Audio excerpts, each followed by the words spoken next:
Yo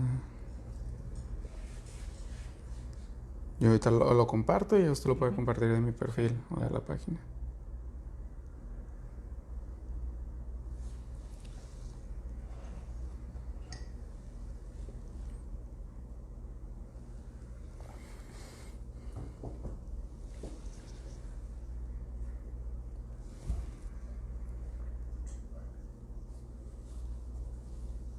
Buenas tardes.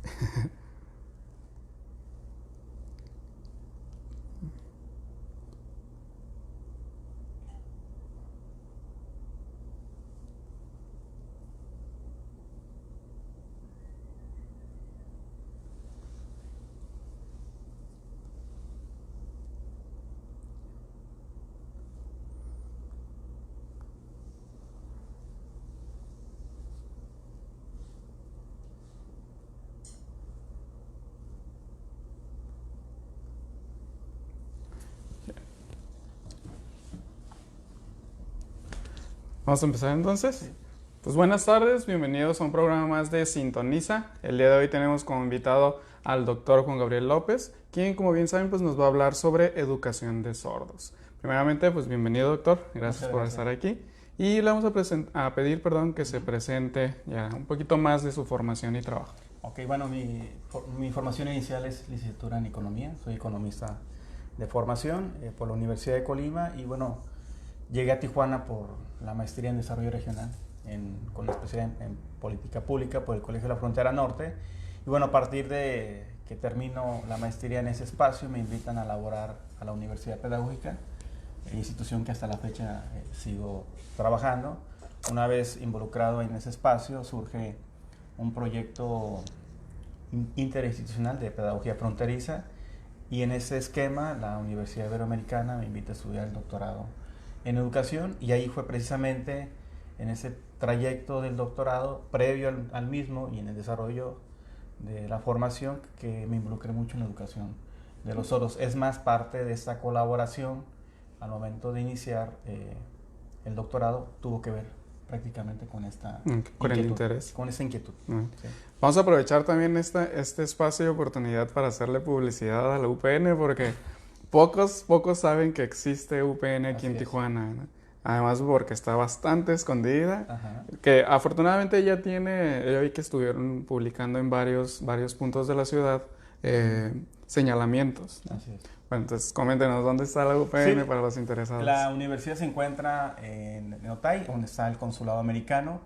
Una vez que uno sube la rampa de la central camionera, toma uno la lateral de mano izquierda como si fueras a ingresar al consulado, sigues esa recta de la lateral y antes de llegar a una gasolinera ya existe un anuncio donde nos ubica que estamos la universidad. Y digo que ya existe un anuncio porque precisamente en años anteriores pues teníamos la población cautiva que era el magisterio, no requeríamos de tanta publicidad, pero después del 2002 para acá que ha habido un cambio en el reordenamiento, que ha sido a esta fecha anteriormente un reordenamiento de la oferta educativa, pero bueno, a partir de ahí nos ha interesado mucho estudiantes de preparatoria. Okay. Y sobre todo para ese siguiente ciclo que abrimos psicología educativa y otra licenciatura en innovación pedagógica. Entonces contamos ya con 8 programas, 5 de ellos virtuales, 2 nuevos que vamos a ofertar junto con una licenciatura que ya tenemos y bueno, 3 maestrías y un doctorado. O sea, tenemos una gran oferta educativa y creo que es importante que quien nos está escuchando pues sepa que nuestra institución se dedica básicamente a la investigación educativa.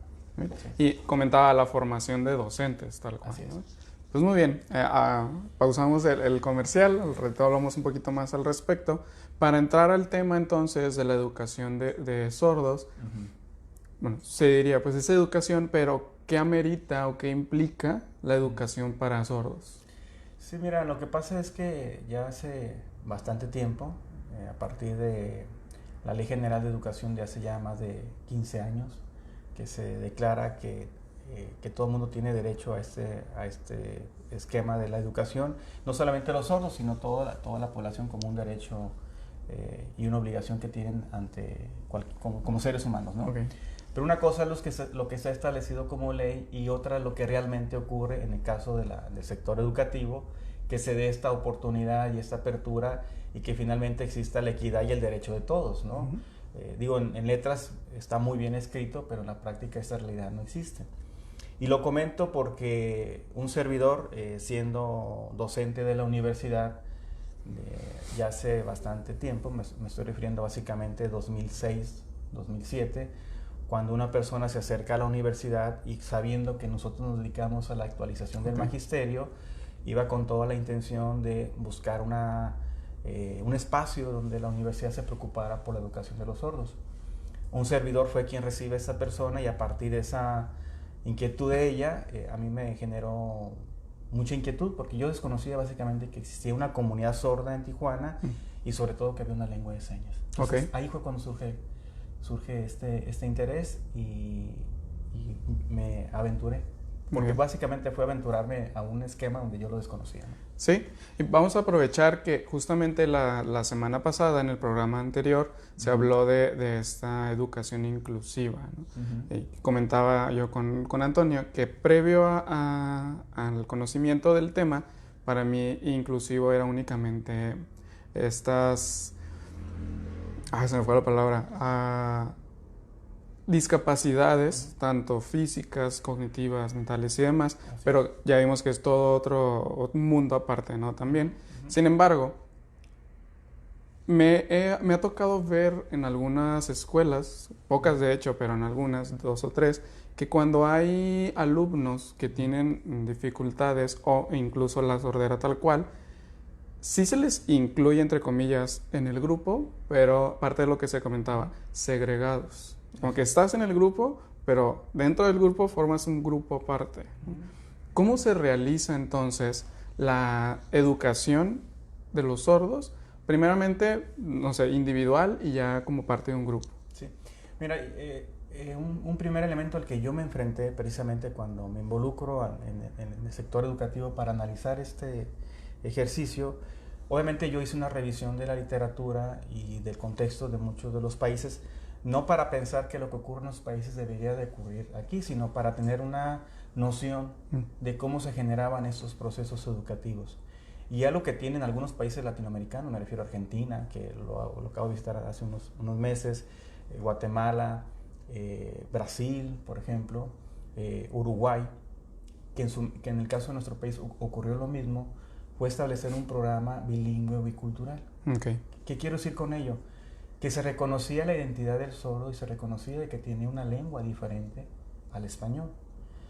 Esta connotación en nuestro país fue con Benito Juárez, pero una vez concluido su gobierno, eso se elimina y el sector que había considerado de manera bilingüe y bicultural bajo una noción de la educación intercultural pasa a ser sector de salubridad. Entonces, imagínate el choque que eso conllevó a la formación de ellos y al rechazo también de ellos respecto al sector salubridad, porque entonces empieza a desarrollar toda esta idea de la terapia del lenguaje, de generar implantes a los sordos porque deben de tener mayores habilidades para que no sean discriminados, bajo esta noción de que esa tendría que ser la vía de la atención de ellos. Como una persona discapacitada. Como una persona discapacitada. Entonces se generaron todos esos espacios de educación especial donde el sordo también estaba integrado a esa idea de la discapacidad y obviamente ellos rechazaban esa idea. Obviamente quienes vivieron la experiencia de la que te estoy comentando, las nuevas generaciones obviamente pues se involucraron a ese sector y desconocían toda esta noción hasta que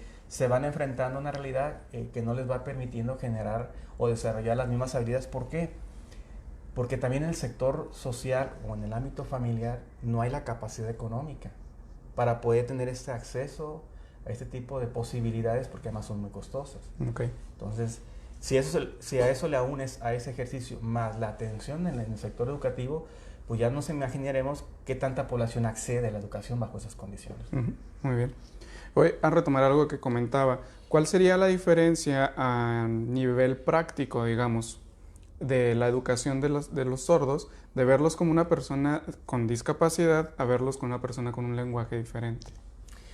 Pues es abismal la diferencia, porque si tú desde un principio entiendes y comprendes no solamente la educación de los sordos, sino de cualquier otra persona que vive en un espacio social, que tiene una interacción, que tiene maneras de comunicarse, que tiene maneras de entender una realidad, que construye obviamente un mundo donde se desenvuelve, entonces entiendes cómo configura su manera de actuar y de pensar, si lo llamamos desde la normalidad. ¿Sí? Pero si tú lo ves desde la manera de la educación especial y lo ves también al sordo de la misma manera, lo que primero vas a entender es que pues está la barrera de la discapacidad más que el ser humano, ¿no? Okay. Está la condición más que el ser humano. Entonces esa condición en gran parte del sector educativo genera una codependencia o un paternalismo del otro, ¿no? Respecto a su condición que tiene, ¿no? Y el otro también en la misma condición de que es concebido, pues juega un rol diferente, ¿no? Pues yo dependo de esa condición, me tienen que atender y me tienen que adaptar las condiciones a mis propias necesidades. Entonces, si lo visualizamos de las dos maneras, entonces por un lado generamos la idea de la discapacidad y de la dependencia de esa condición.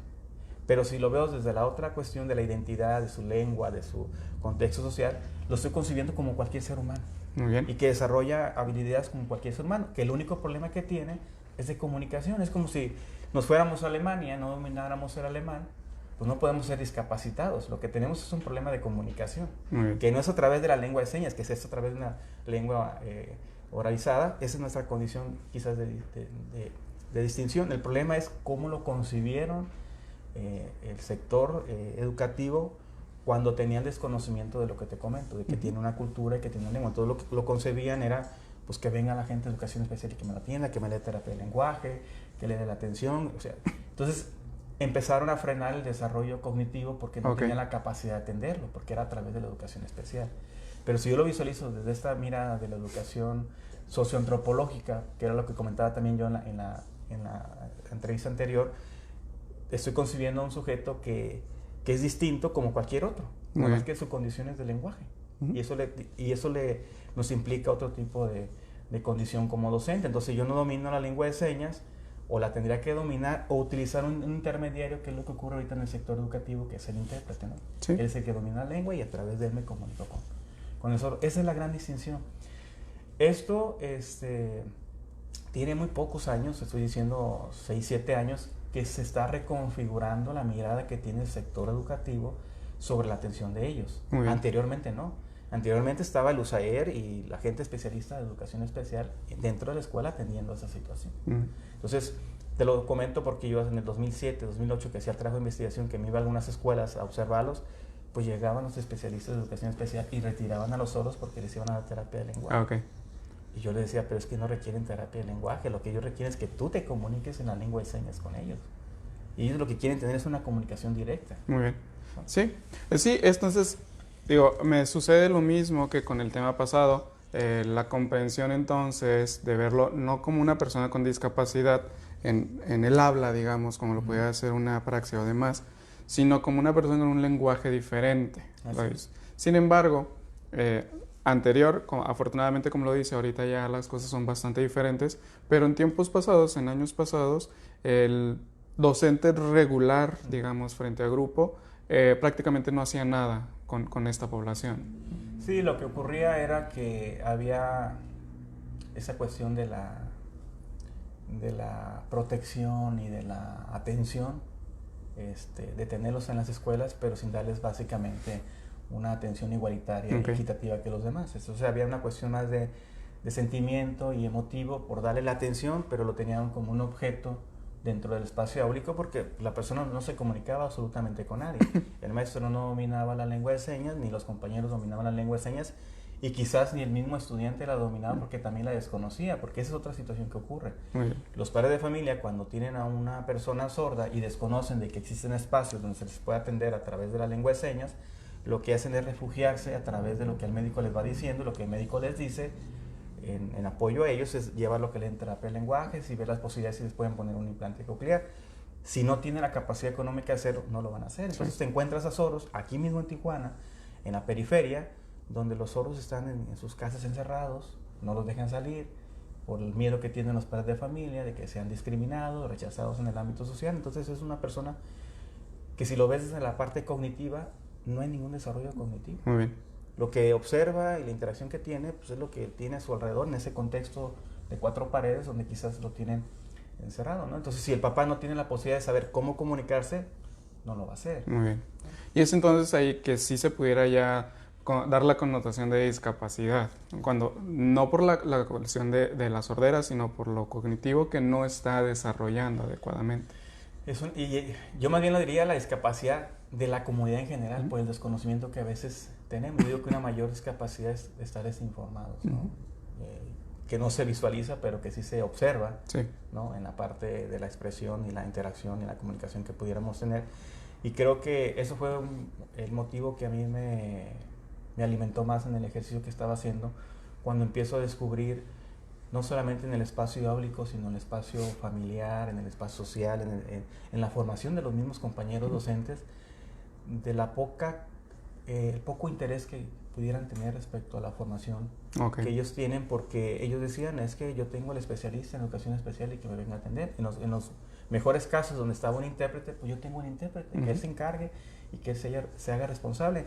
Y mis preguntas eran, bueno, si tú eres el docente, el que maneja la didáctica y la enseñanza, el intérprete no tiene una formación como docente, difícilmente el intérprete puede acompañar la formación del estudiante, solamente es un transmisor de la información, porque no genera ninguna estrategia didáctica ni pedagógica el intérprete, porque no es su formación.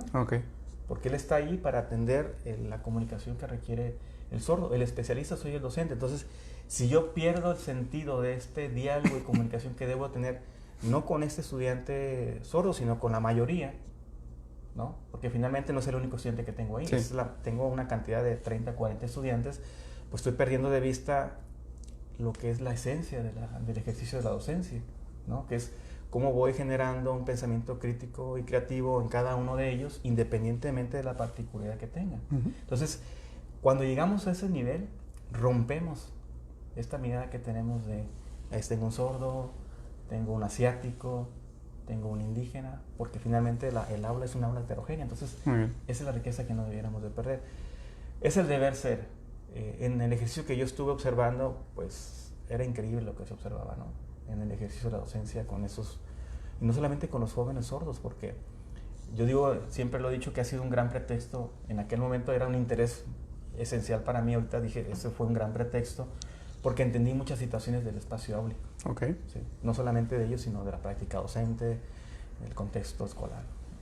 ¿Cómo qué cuestiones, hablando de eso que comentaba del espacio docencia, llegó a comprender estudiando o trabajando con personas sordas?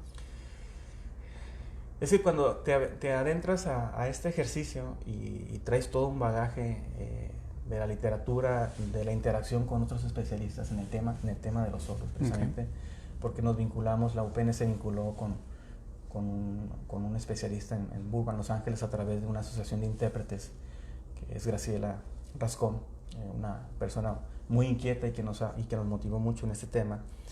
Empieza a encontrar en el mismo ejercicio del análisis de la educación de ellos muchos elementos esenciales, ¿no? Como es las adecuaciones curriculares, el mismo diseño curricular que tiene el maestro, su misma práctica, qué tanto reflexiona su práctica, qué tanto genera un ambiente de aprendizaje. Entonces me empezaron a llover muchas ideas del espacio donde yo laboro y a lo que nos dedicamos en la pedagógica. Entonces al estar observando en ese contexto de la educación de ellos, pues se vinieron a la mente muchos análisis, y empecé a hacer esa reflexión, porque era un tema también, como ya te lo comentaba, de interés para la titulación del doctorado, y empiezo a detectar elementos esenciales, ¿no? O sea, cómo el docente reflexiona lo que está haciendo, cómo el docente está centrando la enseñanza en quien está allá, no centrada en él. Entonces se empieza a ver como pasarelas de docentes en algunos casos, ¿no? Donde pareciera que él se está dando la clase y no se la está dando, obviamente, a los estudiantes. El estudiante totalmente ajeno al contexto de la clase, porque el docente está ajeno a ellos, ¿no? Cuando finalmente ellos es la esencia de este trabajo. Entonces, si yo me lo imagino con la mayoría, y yo con la particularidad que estaba analizando, digo, no, pues es que aquí la situación no solamente es la educación de los sordos, es la educación en general. ¿Sí? Entonces, pues digo que fue un gran pretexto a estas alturas. En su momento era algo que me estaba apasionando y que me sigue apasionando, obviamente, pero que encontré a través de ese análisis temas de interés para después de ir a desplegar trabajos de investigación, ¿no? Muy bien. Y lo interesante que también me logró comprender es que, y que además todos lo sabemos bajo esa perspectiva socioantropológica, que la lengua configura la cultura. Entonces, si yo comprendo que el español configura la cultura de ese contexto social, pues también voy a comprender que la lengua de señas configura la comunidad del sordo. Entonces, si la gramática en el español está de una manera articulada, de manera también la lengua de señas tiene una articulación. Entonces, si comprendo desde la parte gramatical la esencia de cada uno de los lenguajes, también voy a comprender la esencia de cómo conciben su propia realidad. Muy bien. ¿Sí? Y lo digo esto porque en aquel momento yo decía, es que el sordo, su estilo de aprendizaje es visual, y ese es su estilo de aprendizaje. Pero ya adentrándome también en la educación de los sordos, dije, no, es que no solamente es la cuestión visual, es la kinestésica, ¿no? O existen otras también que quizás son prioritarias para ellos, pero después obviamente en el contexto áulico no los podía dejar ajenos, obviamente, a la población de los oyentes. Entonces empiezas a visualizar que los demás tenían los mismos estilos de aprendizaje. Muy bien. Entonces dije, ya no es una particularidad, si eso lo comprendemos desde la docencia, no estoy enfocando la educación solamente para ellos, estoy enfocando la educación para la mayoría de los que tengo en el aula, que esa es la riqueza que todo docente debiéramos de tener en cuenta, ¿no? Entonces, sí. Pues te digo que se fueron dando situaciones interesantes que hasta en lo personal también yo fui construyendo. Yo cuando comparto esto, yo les decía, yo antes no tenía mucha gesticulación, porque además al adentrarme al mundo de los sordos tuve que aprender la lengua de señas. Okay, sí. Y al momento de aprender la lengua de señas, yo no puedo decir que estoy bien si mi gesticulación no está relacionada con la articulación de la lengua de señas. Entonces, eso también le agradezco mucho a los maestros que me apoyaron en ese sentido, porque también hubo un desarrollo personal, y eso también lo fui comprendiendo en la misma interacción que fui teniendo con los mismos sordos, ¿no? Muy bien. Y mencionó algo que es bastante importante traer, creo, a discusión, que es el papel del docente frente al grupo. Porque si bien lo dice, efectivamente un docente, pongo la palabra regular por no encontrar una más apropiada tal vez, que no tiene alumnos con necesidades especiales, sea las que sean, pocas veces o pocos se llegan a interesar realmente en este aprendizaje multidisciplinar o de estos diferentes estilos de aprendizaje. Y como lo decía, doy la clase prácticamente para mí porque así la doy, porque así me gusta a mí, pero no considero cómo aprende cada uno. ¿Están listos los docentes realmente para tener en sus aulas personas con otras necesidades, como personas sordas? Es una pregunta interesante.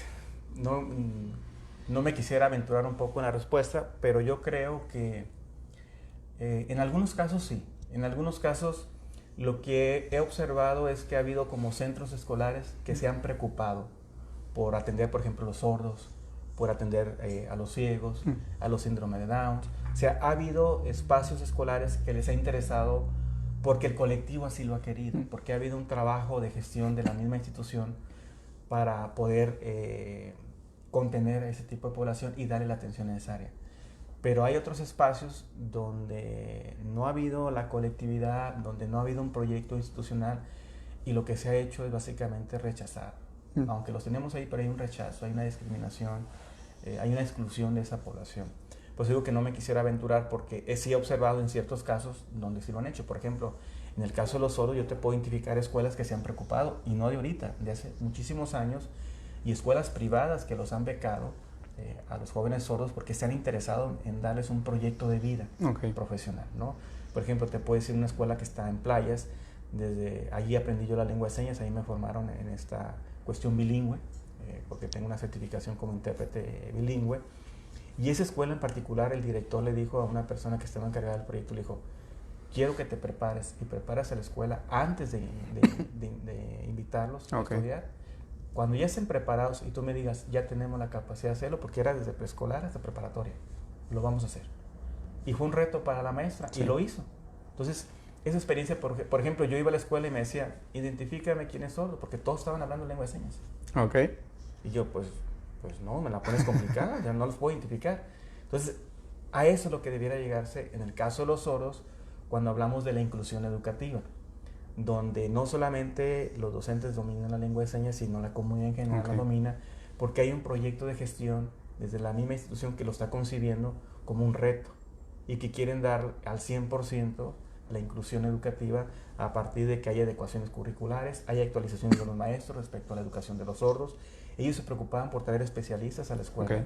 O sea, había un interés particular porque los sordos pasaran desapercibidos y que no se sintieran que estaban siendo identificados dentro de la misma comunidad escolar, sino que eran un ser humano más, un ser humano más en un espacio escolar.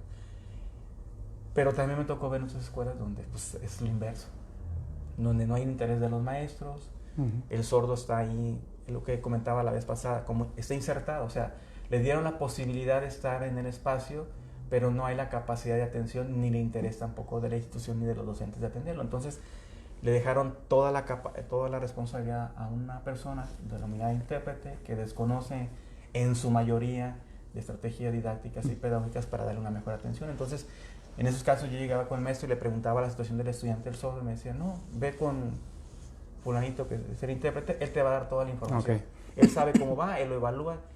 Y yo le decía, no, pero es que él es el intérprete, usted es el docente, usted es el que debe tener la mayor información más detallada de cuál es su proceso cognitivo. No, es que no es mi responsable. Entonces, ese es el extremo. Sí.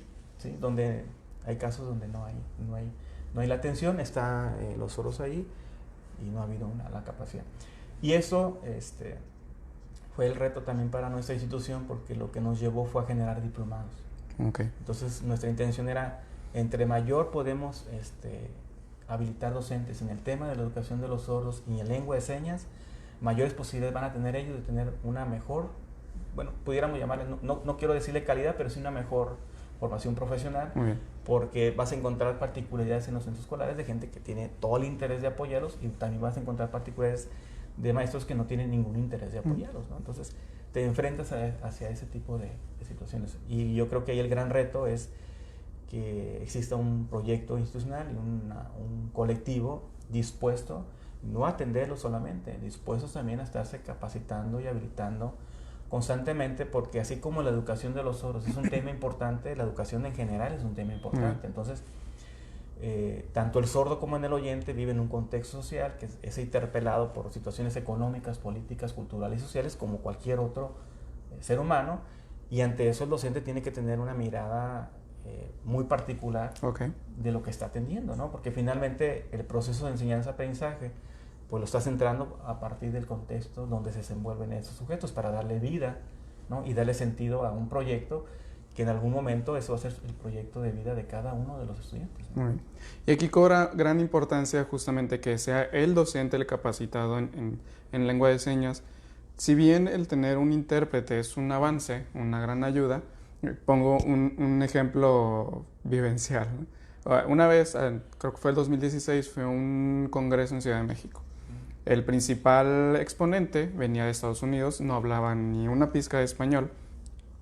Y entonces la Universidad Autónoma prestó, digamos, o dio como horas de servicio social a alumnos que hablaban inglés para que fueran los intérpretes, ¿no? Entonces toda persona que no hablaba inglés dentro del público tenía su traductor, que, ¿cómo le llaman? Automático, simultáneo. Sin embargo, esta muchacha sí hablaba muy bien el inglés, pero no era psicóloga. Sí. La muchacha creo que era administradora de empresas, era relaciones exteriores. Entonces, gran parte de la traducción que hizo fue una traducción literal, sin la contextualización que comentaba, ¿no? Que lo tomo como un ejemplo prácticamente igual a esto que dices, de, sí, tener un intérprete, pero el intérprete no es docente. O sea, lo que hace el intérprete es decir las cosas que yo estoy diciendo a través de las señas, más excluye la contextualización necesaria para el aprendizaje. Exactamente, y acabas de darle un punto que es clave también en lo que nos involucramos, porque había muchos intérpretes en muchas de las escuelas y reconozco el trabajo que tienen el intérprete, porque créanme que es increíble, ¿no? Todo lo que hacen y van siguiendo todo el mensaje que el docente lleva en una sesión de clases, y debe haber una muy buena comunicación si es que se pueda generar con el docente, porque ese es otro de los retos, que el intérprete conozca previamente lo que el docente va a dar en una clase y él también se vaya informando. Pero aún así, aunque lo haga, pues yo digo que hace un excelente trabajo. Otro reto que tiene es conocer del ámbito educativo, ¿sí? Porque yo puedo ser intérprete y haber sido certificado, pero a mí no me pueden llamar a apoyar en una cuestión legal. Porque la parte técnica yo no la domino, yo domino solamente la comunicación básica y quizás algunos tecnicismos más que fui construyendo conforme me fui habilitando. Lo mismo ocurre en educación preescolar, primaria, secundaria, media superior y universidad. ¿sí? Entonces, el lenguaje que se va llevando en cada uno de los niveles, el intérprete debe de conocer muy bien ese nivel. Entonces, ese también fue parte de un ejercicio que hicimos en la universidad, de poder apoyar a los intérpretes desde estrategias didácticas y pedagógicas para facilitar el trabajo, porque muchas de las cosas que ocurre con la educación de los sordos es que el intérprete no solamente hace la función de apoyo de la interpretación en ese momento, es un mentor además, porque terminando la clase, pues el intérprete se queda con el sordo, apoyando mucha de la información que se dio en la sesión de la clase, porque el sordo pues obviamente tiene muchas dudas y el docente en su momento no las atendió por diversas situaciones, ¿no? Hablamos de, si hablo de secundaria son 50 minutos y tú sabes que el tiempo... Y como 50 alumnos a veces. Exactamente, es muy rápido, a diferencia si estás en primaria, que es un solo maestro en todas las materias, entonces ahí hay más posibilidades de diálogo con el docente que con secundaria o media superior. Pero bueno, independientemente de eso y todo el trabajo que hacen, lo que también nos queda muy claro, y a ellos también les queda muy claro, es que también requieren tener cierto habilitamiento en el ámbito de la docencia. No tanto ser docentes, pero sí tener una formación o una actualización respecto a estrategias didácticas y pedagógicas, porque eso le va a facilitar mucho el trabajo que hace con el sordo. Entonces, en la actualidad, en caso de nosotros tenemos pendiente esta área que tenemos que desarrollar, porque tenemos que hacer un diplomado ya específicamente de interpretación en cada uno de los niveles educativos, porque lo que hemos hecho es básicamente habilitarlo en el ejercicio de la interpretación, del conocimiento de la cultura, de la lengua de señas. La lengua de señas, obviamente, ellos la dominan perfectamente, pero el ámbito educativo es en lo que más nos hemos involucrado nosotros con ellos, ¿no? Hemos hecho una pausa en ese sentido, pero la idea es continuar, básicamente, con ese proyecto, ¿no? ¿Existe algo dentro de lengua de señas, digamos, que sea como específico para docente? Porque pongo, por ejemplo, para quienes nos interesa el inglés o que no sabemos el inglés tan perfectamente, hay cursos como de inglés especializado para psicólogos, inglés especializado para médicos, etc. ¿Existe algo similar en este rubro? Sí, lo que hacemos nosotros es lo que hacemos en la actualización docente. ¿Qué es lo que hace una actualización docente? Es primero darle el habilitamiento como docentes, que sepan planear, que sepan evaluar, que sepan diseñar procesos educativos, que sepan generar ambientes de aprendizaje, para que el intérprete conozca cómo se genera un ambiente de aprendizaje, porque el ambiente de aprendizaje no lo genera solamente dentro del aula, lo puede generar fuera del aula, y más el intérprete, que es, como ya te lo comentaba, un mentor del sordo, porque una vez que termina la acción de la clase, el sordo sigue todavía dialogando con el intérprete por muchas inquietudes, entonces ahí se tiene que valer, si no tiene la habilidad, porque algunos de ellos, por la experiencia que tienen ya en el nivel, han desarrollado habilidades increíbles, entonces no requieren tanto de habilitamiento, pero va a haber gente que quizás por el desconocimiento que tiene del nivel requiere de mayor habilitamiento. Entonces les damos una formación inicial, primero de habilitamiento, y luego ya viene una segunda fase que le denominamos competencia docente, es decir, ya estás habilitado, ahora cómo generas en el espacio áulico ya un proceso educativo. ¿Qué consideras del estudiante?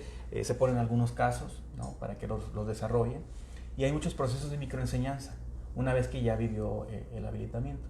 Entonces eso es lo que hacemos básicamente también con el intérprete, porque te reitero, no lo estamos formando como docente, pero le estamos dando un habilitamiento como el docente, porque finalmente está desarrollando este acompañamiento, por llamarlo de una manera. Es un apoyo a la docencia en un espacio áulico, como lo tiene, por ejemplo, las sombras, ¿no? Las sombras es una persona, en el caso del autista, ¿no?, que está apoyando un ejercicio áulico y está al pendiente de que el estudiante esté desarrollando algunas actividades y que esté interactuando a partir de lo que el maestro está desarrollando en una clase.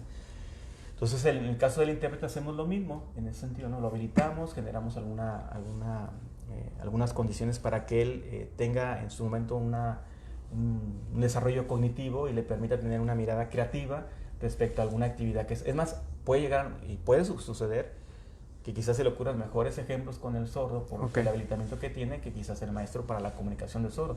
¿Por qué? Porque aquí hay algo bien interesante que hace rato te comentaba. Al momento que dominas la lengua de señas y conoces la gramática de la lengua de señas, también configuras muchos esquemas cognitivos de cómo hacerle llegar el conocimiento al sordo. Porque el sordo primero lo que visualiza es el objeto y a través del objeto genera toda la interacción gramatical. Entonces el intérprete, al momento que lo sabe, porque lo sabe perfectamente, y dándole un habilitamiento también como docente, va a saber muy bien qué estrategia didáctica utilizar para hacerle llegar más rápido el conocimiento, ¿no?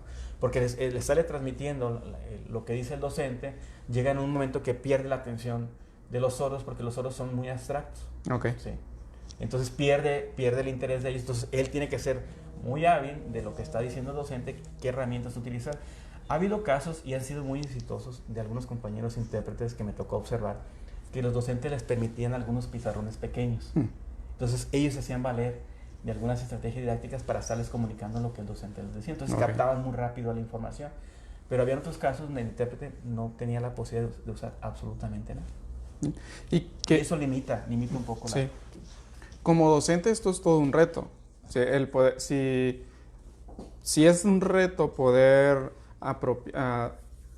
acomodar, digamos, mi clase, mis materias, mis temas a los estilos de aprendizaje, incluir estos otros conceptos u otros rubros a tomar en cuenta es todavía más complicado. Me acuerdo, por ejemplo, una vez que di una conferencia, había un grupo de personas sordas. Entonces, al inicio de la conferencia, hacía una dinámica que involucraba imaginar. Y decía, pues cierren los ojos, imagínense que volteo a ver a la intérprete, que tenía una intérprete al lado, y me dice, pues, ¿qué onda? No sé cómo, no puedo decirles que cierren los ojos. Y como que, ok, sí es cierto. Entonces, el poder hacer todas estas variaciones, quizás es también parte de lo que comentábamos con Antonio la semana pasada, a lo que muchos le huyen. Entonces, no, pues mejor yo no me hago cargo de esto, que sea la de la maestra, porque por lo general son maestras, de la de educación especial, la de lenguaje, y que se haga cargo de ellos, ¿no? Fíjate que en un primer momento yo lo pensé así, ¿no? Cuando yo me estaba acercando al tema de la educación de ellos, yo decía, este es un tema muy complejo, por eso los docentes no lo quieren atender. Pero conforme te vas involucrando a la idea de la educación de ellos, te das cuenta que eso pasa ya después como a segundo término. Y te voy a decir por qué. Porque finalmente, si tienes el apoyo del intérprete, tienes una gran ventaja. Porque la comunicación previa que debe haber entre el intérprete y el docente, si el docente es abierto a esta posibilidad de poderle acercar el lenguaje no solamente al oyente, sino también al sordo, el intérprete va a ser de muchísimo apoyo. ¿Sí? Entonces el intérprete le va a decir, mira, en estos temas, ¿qué te parece si utilizas una estrategia didáctica como esto y esto? Y me vas a facilitar también el trabajo a mí, y entonces vas a tener comunicación con ellos, y empiezan a generar un triángulo entre el sordo, la intérprete y el docente, que en algún momento el docente también se le va a ir facilitando y también va a ir aprendiendo también de qué manera acercarle no solamente el conocimiento al sordo, sino a la mayoría, porque quizás entre esa mayoría hay un estilo de aprendizaje similar que comparte con el sordo, o el sordo comparte el estilo de aprendizaje con el oyente.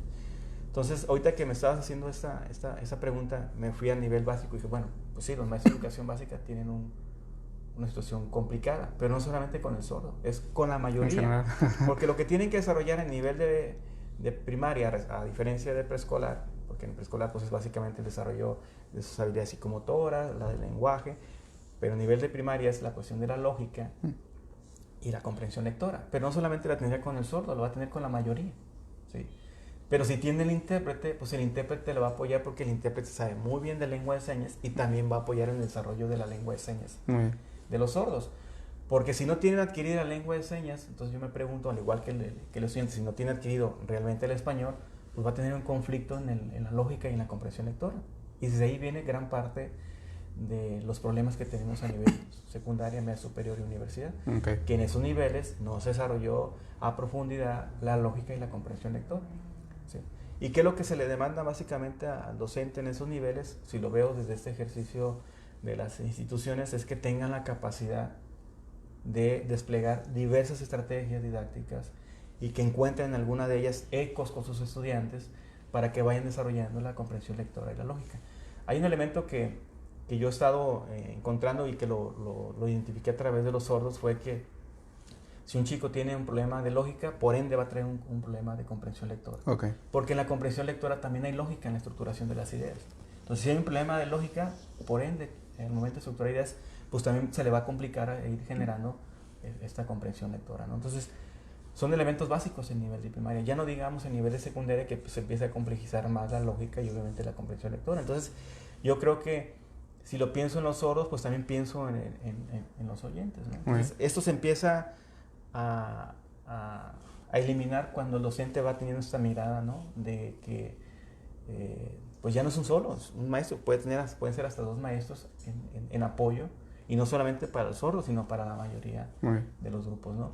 Y eso lo observé también en escuelas donde tienen, porque también es un tema de investigación sobre asiáticos en una escuela primaria, y yo veía a los asiáticos y veía a los sordos, y el tema es el mismo, o sea, es una perspectiva socioantropológica, o sea, mientras el docente no tenga esta mirada, pues lo que va a hacer es tratar de atender lo que quiere que está atendiendo, pero pues realmente no se está atendiendo, porque finalmente no hay una atención particular a través de lo que está ocurriendo en el contexto áulico, ¿no? No conoce la cultura del asiático, no conoce la lengua del asiático, y no es porque la tenga que aprender, sino porque eso le va a dar insumos para poder contextualizar una clase y poder invitar y construir lo que está construyendo en el aula. Y finalmente también eso le va a servir como aprendizaje al docente, porque el momento que conoce la cultura de otro país, conoce la lengua de otro país, pues se está nutriendo no solamente de la cultura y la lengua, sino que se está nutriendo de un aprendizaje y va a identificar cómo se comporta, por qué interactúan de esa manera, y ya no vamos a etiquetar a ese tipo de estudiantes por el tipo de comportamiento que tienen, porque vienen de un contexto que se comportan de esa manera. Lo mismo nos ocurre a nosotros.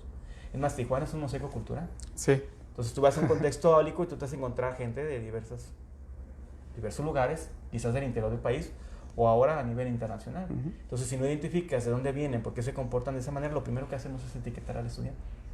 Y que, como comentaba al inicio, es ilógico verlo como alguien discapacitado. Exacto. Nada más porque no comprendemos hasta cierto punto, ¿no? Y yo ahí me pregunto, entonces, ¿quién es el discapacitado? ¿El estudiante o el docente, no? O sea, llegas a hacerte también ese tipo de cuestionamientos, porque lo que está prevaleciendo en el escenario es una cuestión de ignorancia. Pero también es permitido que el docente diga, bueno, no lo entiendo, pero lo voy a aprender. Pero cuando existe esa reflexión y lo haga. Pero mientras no lo entienda y no lo comprenda o no tenga la apertura, lo que estamos haciendo es dañar a ese colectivo o a ese grupo que están en el espacio áulico. Muy bien. ¿Qué otras estrategias brevemente pudiera seguirse para la educación de los sordos? Mira, lo que estuvimos haciendo en la universidad, y parte de lo que yo construí como trabajo final del doctorado, es que las escuelas ya tienen un ejercicio de gestión educativa. Yo lo que hago en ese documento es señalar que, por un lado, es importante que la institución se prepare previamente a poder ingresar a un estudiante, ¿no? Eso es de vital importancia. Y un elemento fundamental es la capacitación del docente respecto a la temática de las personas sordas que van a integrar. Precisamente en este documento que tengo por aquí, publiqué un artículo donde hablo sobre una espiral cognitivo que el docente debe de construir desde una mirada de pensamiento crítico. Muy bien. Precisamente. Y hay aportaciones de varios autores que yo analicé y reflexioné y que visualicé a través del contexto que pudieran facilitar el mismo proceso de esa idea de pensamiento crítico. ¿Por qué la idea de pensamiento crítico?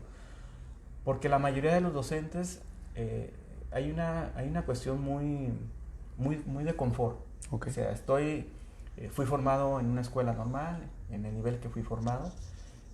Quizás hay algunas actualizaciones que me pide el sistema que haga, pero que no tienen que ver con lo que yo hago en el espacio áulico.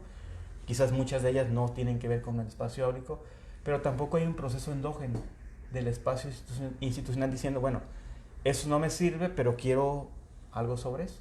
Entonces tampoco hay criticamos quizás lo que está llegando de arriba hacia abajo, pero tampoco hay una idea de abajo hacia arriba que pueda tener otra mirada del espacio áulico. Entonces, lo que yo invito a través de eso, que ya te comento que está publicado y que quizás pueda fortalecer un espacio educativo, es, bueno, esas son mis necesidades.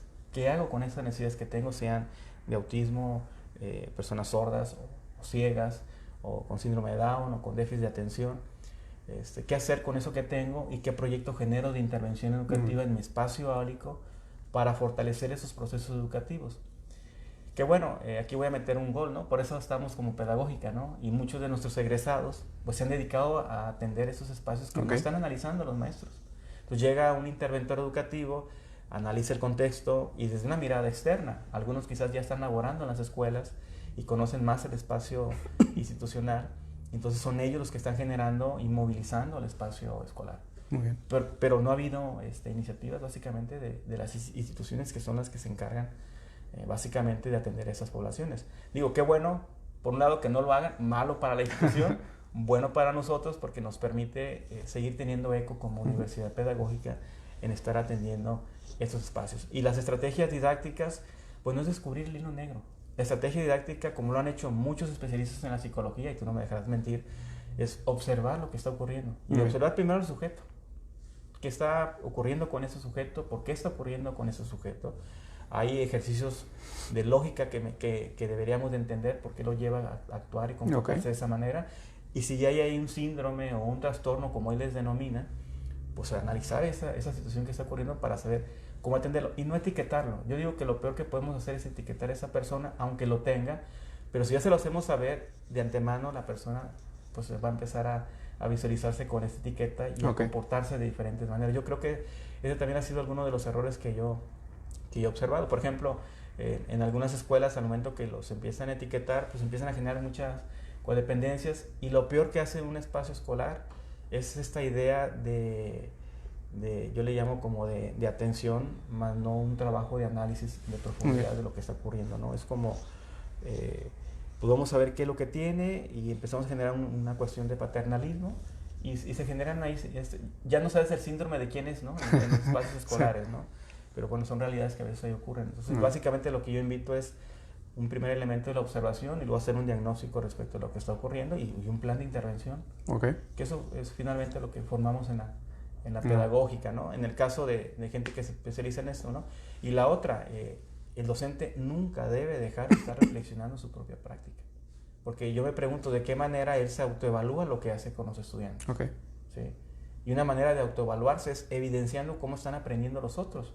Y cuando logra hacer eso es porque él ya se dejó de lado y el proceso lo está centrando a los estudiantes.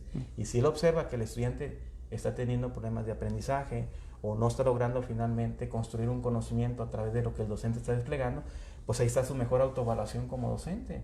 Entonces, esa es la manera en que el docente pudiera estar reflexionando también su práctica, que sería parte de lo que yo también recomendaría, ¿no? Y que no solo con el estudiante sordo, como decías, sino en general, ¿no? Entonces involucra pues bastante capacitación, tanto para el docente como para la institución, y creo que también un gran trabajo de sensibilización hacia el tema, ¿no? Yo creo que principalmente desde esta perspectiva de no es una persona discapacitada, no lo tengo que atender como una persona discapacitada, sino como alguien que habla un idioma, un lenguaje diferente al mío, ¿no? Así es, porque tiene el mismo desarrollo cognitivo como cualquier otra persona. Y si eso no lo perdemos de vista, estaríamos pensando en qué estrategia didáctica desarrollar, no solamente en él, sino en la mayoría, para que también tenga un desarrollo cognitivo y le vaya permitiendo, teniendo también un entendimiento de dónde se desenvuelve, porque finalmente lo que requerimos como seres humanos es que la educación nos vaya transformando en el sentido de qué es lo que observo e ir modificando también mi manera de actuar, porque finalmente somos entes sociales que vamos a interactuar y que también debemos de construir valores en ese sujeto en el que va a interactuar, ¿no? Entonces, en el momento que eso se va construyendo, pues también disminuimos mucho la incidencia, porque estamos generando a un sujeto crítico y creativo y que entiende el contexto.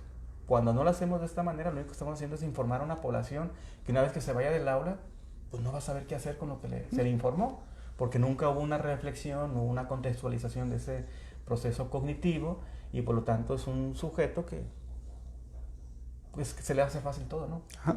Hablemos de situaciones que ocurren actualmente, ¿no? Jóvenes de 20, 21 años, en el caso de nuestro país vecino, ¿no? Y ahorita con toda la temática esta que, bueno, ya sería entrar a algo bastante todavía más amplio, ¿no? Pero sí, la idea es que la educación es una educación para la vida, y eso no lo debemos de perder los docentes. Cuando perdamos de vista eso, pues también perdemos la esencia nuestra, porque pues digo que debemos estarnos actualizando constantemente, porque también somos entes sociales que interactuamos, que nos interpela el medio donde nos desenvolvemos, y por lo tanto tenemos que estar también pendientes de lo que estamos generando en el espacio público, ¿no? Para que ese estudiante que está en ese sillón sentado, pues sepa que tiene una intencionalidad y que eso le va a servir para desenvolverse en cualquier espacio, porque va a ser parte de su cotidianidad. Pues vamos a comenzar a cerrar el programa. No hubo preguntas, comentarios por parte del público en esta ocasión, entonces me gustaría nada más pedir a manera de reflexión final que nos pudiera decir tanto a mí como a quienes nos pudieran estar viendo y que estén interesados en el tema. Pues la educación de los otros, lo que yo les puedo decir que ha sido un tema en particular fascinante, y que creo que en el momento que te involucras a un espacio como esto te das cuenta que no solamente la educación es un tema prioritario para ellos, ¿no? Está la educación sexual, está la educación ambiental, todos los temas que finalmente para toda sociedad requerimos, y que quien esté interesado en el tema, pues yo le invito a que sea parte de esta aventura, porque no solamente los soros, que esa es la comunidad en la que yo me enfoqué, requieren de mucho apoyo en la cuestión de información y de conocimiento que ellos deben de adquirir, sino la comunidad también en general, ¿no? Yo creo que en mi caso ser docente ha sido un privilegio el poder haber tocado este tema y poder haber abonado algo. Yo digo que es un granito de arena que aboné a ese espacio y que todavía lo sigo trabajando, y que quien le guste subirse a este tren, pues bienvenido, ¿no? Porque no solamente una persona puede contribuir, hay muchas necesidades, y entre más nos podamos unir a ese tema de la educación, pues mayormente va a agradecer a la comunidad la atención que pueda tener, porque es muy poca la población que accede a la educación profesional. Entonces yo creo que si entre más compañeros generamos un colectivo en la investigación, en generar estrategias, en generar apoyos, en apoyar a este grupo, creo que a ellos les va a permitir crecer más y tener mayores oportunidades, y que en algún momento sean ellos mismos los que analicen y retomen este tema de investigación de la educación de los sordos. Ahorita somos los oyentes y podemos tener muchas limitantes, porque desde esta mirada estamos observando lo que ocurre con ellos. Pero qué mejor que fueran ellos los que fueran partícipes de esos procesos en el ámbito educativo, porque serían obviamente los que mayor aportación pudieran dar, si lo vemos de esa manera, ¿no? Quizás estoy siendo aventurado también en ese comentario, pero creo que sí es pertinente también señalar que es la mirada del oyente quien está haciendo esta estrategia, ¿no? Qué mejor que ellos se involucren para que puedan aportar más. Así es. Y como decía cerrando, la verdadera discapacidad al fin y al cabo es la ignorancia, ¿no? Así es. Pues para cualquiera que le llegue a interesar el tema y seguirse formando, ahí en la descripción del video voy a dejar los datos de la Universidad Pedagógica para que puedan contactarse directamente. Pues muchas gracias nuevamente, doctor, por esta casi hora de charla y de conversación de un tema que, al menos por mi parte, había sido poco abordado, ¿no? Muchas gracias también a todos ustedes por sintonizarnos. No se pierdan, la siguiente semana estará con nosotros la psicóloga Cintia Bastida hablando sobre estimulación temprana, siguiendo con cuestiones tanto educativas como infantiles. Estimulación temprana, próximo martes, 6 de la tarde. No se lo pierdan. Muchas gracias y pues nos vemos. Pues muchas gracias por la invitación. No, al contrario, gracias por estar aquí. Saludos. Nos vemos.